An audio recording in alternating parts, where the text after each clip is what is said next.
my balls keep telling me to let me just let me I get some of this is a meme, but the shit coming from the media is not a meme. Everything that happened in the last week's been happening for weeks in Iraq, including bombing in the Green Zone.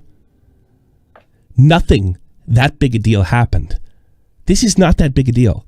This is nothing. The only thing that makes this different than any other, Trump, and the caliber of the person we hit. We've been doing drone bombings for the better part of 15 fucking years. And we clipped a big guy. Nobody wants to repeat what we had in the 2000s. Nobody wants the quagmire. Hey, I was involved in that quagmire. All right? I don't want that. Nobody does. This will not cause that. Because in order to do that, you would have to invade Iran. Think about that. Think about that. This president we have, he has a completely new policy. He hits you and leaves you. There's no nation building in this president. He just fucks you up. That's it. He just fucks you up. And I think he did the fucking right thing, considering an enemy general is tooling around Iraq like he's got a fucking Uber with a security detail. But Tommy, the Iraqi people, the Iranian people united. They're all ready for this. They have an army of 500,000. They have. I've been listening for the better part of almost 30 years now. It's almost been 30 years since the first Gulf War, about how we're going to get our asses handed to it by somebody in the Middle East. The Iraqi army, or Iranian army, is nowhere as experienced as the Iraq army that we just took apart. And we have no plans in invading them. Here's what's going to happen, guys. Nothing. Why? Because they can't do anything. The best they can hope for is to bloody our nose enough, which would mean civilian targets, not a military target, so they can save face. They can't line the border with their troops. We could literally take them out in a sortie because we can see everything from outer space, right? They can't launch missiles because we could Patriot them right out of the fucking air. They can't do anything crazy because Iran, unlike most of the Middle East, is not a rich oil country. They have like 3 or 5 places to produce oil.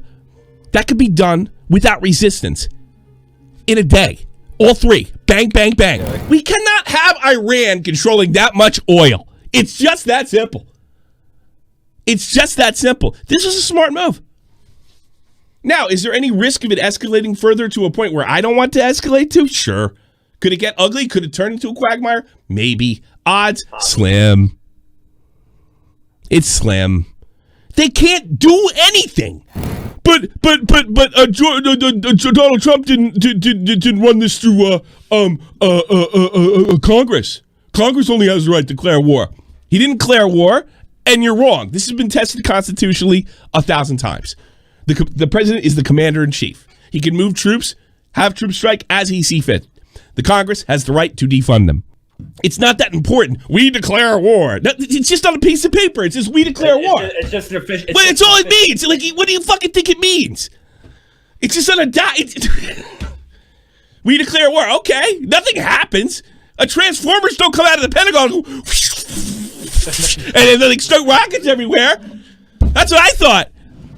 This is the biggest wake-up call. When I was a kid, see that over there, Tommy? What, Dad? That's the Pentagon. Yeah, that's the safest place in the whole world. Well, when I was 24 years old, I found out that wasn't the case. There was no Optimus Prime didn't come out and blast a plane out of the sky.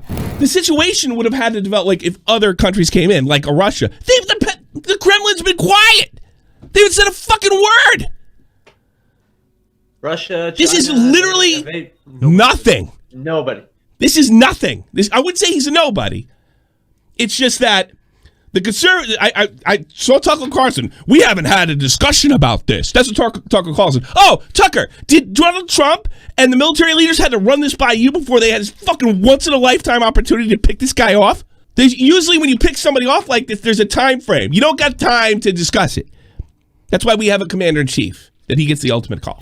Iraq abandons nuclear deal limits after their U.S. general killed. They probably weren't abiding by it in the first place. It was just a big Obama payoff. They dumped a bunch of money. They said, you give us a bunch of money and we promise, we'll do what you tell us. Yeah, sure. That's like the declaration. Horse fucking shit. Let me make this 100% clear. I don't want another quagmire. I don't want to see any more troops get killed. But I don't believe in this idea that the less military there is, the more peace there is. This this strike, we'll probably never know. Oh, actually, we will know when nothing happens. Might have averted a war. Because if Iran got a foothold in Iraq, it might come down to you better invade or Iran technically gets all the oil control of Iraq. Rather than kill this fucker now and let this guy know, if you send any other fuckers here, we're going to drone strike them. The draft. And yes, I realize, again, part of this is a meme, but some of you motherfuckers shut down the Selective Service website. So if everything else I just said, I got the biggest, dirtiest secret that the Army doesn't want you to know, the government doesn't want you to know. I'm going to tell you something. I had this conversation with an officer about 10 years ago. We couldn't do a draft if we had to. Not if we wanted to, if we had to. The Army is not, the current Army, the way it is now, the old volunteer service, is not prepared or able or even has enough people around from the Vietnam era to know what it's like to have a draft army. Most of the guys in Vietnam are in their mid to late 70s. They can't do this because we don't have a culture of it. Prior to World War Vietnam, we had a culture like this, right? There was something, it was better to get killed in combat than to get thrown out of the army prior to Vietnam. That was a cultural thing. Men would rather not be dead than seen as cowards. We don't have that anymore. That's kind of no. That's here's another thing. Do you don't think there was motherfuckers back then that all right, I don't give a fuck. I'm not doing what you tell me.